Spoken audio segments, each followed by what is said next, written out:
Okay, let's take a look at example 3. Still on function, except that in this particular case, we don't have any function defining variables in them. It's just a common sense approach of solving it. This is purely based on logic. So let's look at the problem. It says a function f satisfy f of 2 is equal to 3, f of 3 is equal to 5, and a function g satisfy g of 3 is equal to 2, and g of 5 is equal to 6. What is the value of f g of? Okay. So generally speaking, when you have any function, so let's go, when I give you f of g of h of x, right? For instance, and I want you to find f of any number. What it means is you always process the inside function first. So I'll process this.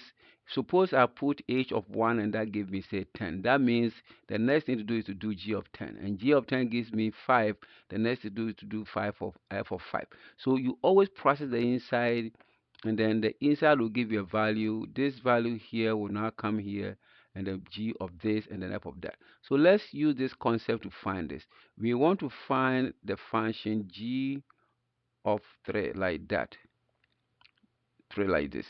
So the first thing you want to do is you want to find g of 3. And what is g of 3? G of 3 is given to us as 2. So that means our f is still here.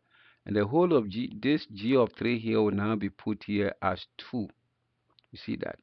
The whole g of 3 here represent 2. The whole of this is 2.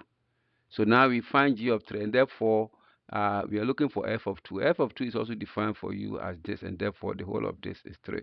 So as complex as this may look, it is very simple and it's purely based on logic. You just do the internal arrangement first and gradually work your way out of the functional representation. So here your answer is this. That is how you solve these simple but complex looking problems.